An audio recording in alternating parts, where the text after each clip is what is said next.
Somewhere in your phone right now is a name you used to text every day. You haven't spoken in years. Nothing happened. No fight, no falling out. They just disappeared. And the strangest part? You probably did the exact same thing to someone else. You're scrolling through old photos late at night.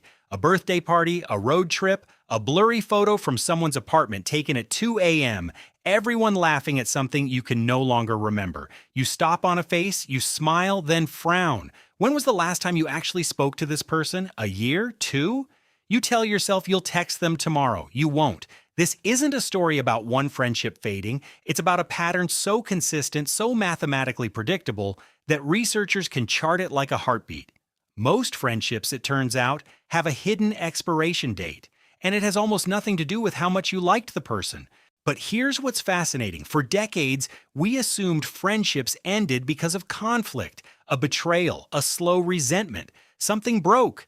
Then in the 2000s, a team of researchers led by sociologist Gerald Mollenhorst decided to actually test that assumption. Instead of asking people why friendships ended, they tracked real social networks over time, measuring who stayed close to whom and for how long. What they found didn't fit the story we tell ourselves. Roughly half of a person's close friendships are replaced within 7 years, not because of arguments, not because of betrayal, because of proximity. And this is where things get interesting. Mollenhorst's research suggested something almost uncomfortable. Friendship isn't primarily driven by compatibility. It's driven by context. The people we call our closest friends are overwhelmingly the people we happen to be near, are in school, in a workplace, in a neighborhood, in a particular chapter of life. Change the context, and the friendship doesn't necessarily die. It just stops being fed.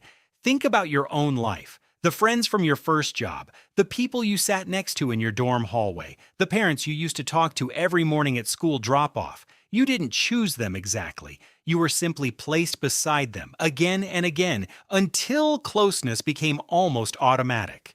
But that's only half the story, because proximity alone doesn't explain why the 7-year mark shows up so consistently across different studies and cultures. For that, we have to look at something less visible: the architecture of a human life. Most people experience major life transitions on a rolling cycle, roughly every 5 to 7 years. Graduating, changing jobs, moving cities, having children.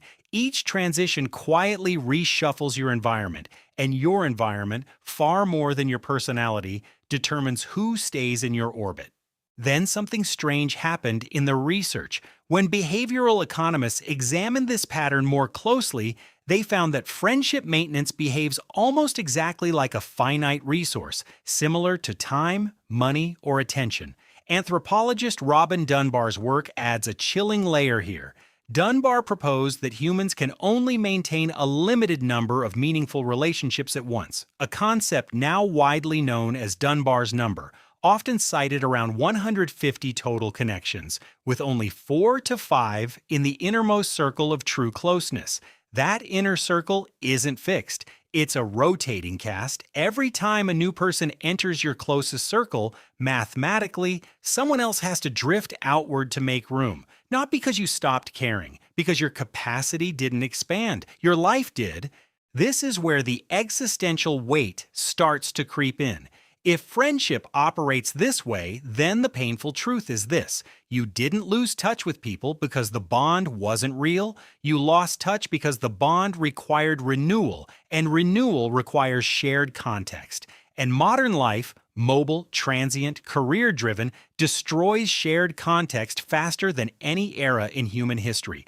But here's what's fascinating about the deeper layer. Psychologists studying long-distance friendships found something almost paradoxical. The emotional intensity of old friendships doesn't fade nearly as fast as the frequency of contact does. In other words, the feeling survives. The infrastructure does not. You can feel a wave of love for someone you haven't spoken to in 4 years. The bond didn't die. The maintenance did. This explains something almost every person has experienced: reconnecting with an old friend and feeling within minutes like no time passed at all. The emotional memory was preserved.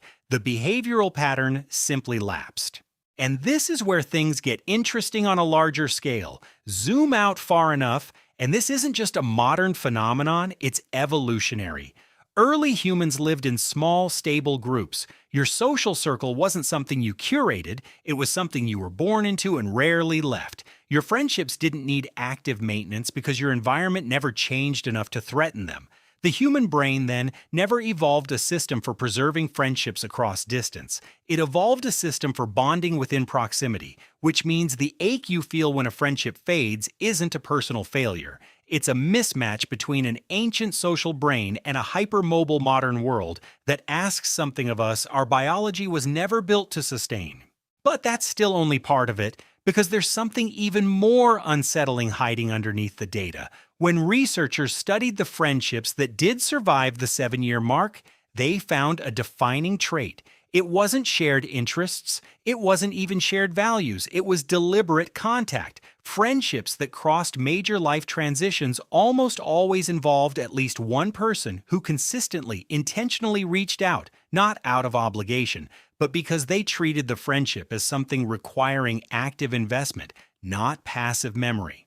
In other words, the friendships that survive aren't the ones where the bond was strongest. They're the ones where someone decided not to let proximity decide the outcome. This changes the entire emotional framing. We tend to mourn lost friendships as evidence that the connection wasn't meant to last, but the research suggests something colder and somehow more hopeful at the same time. Most friendships don't end because they were weak. They end because no one intervened in a system that was always going to drift unless interrupted, which means the friendships still alive in your life right now aren't surviving by accident. They're surviving because someone, maybe you, maybe them, kept fighting a quiet, invisible current.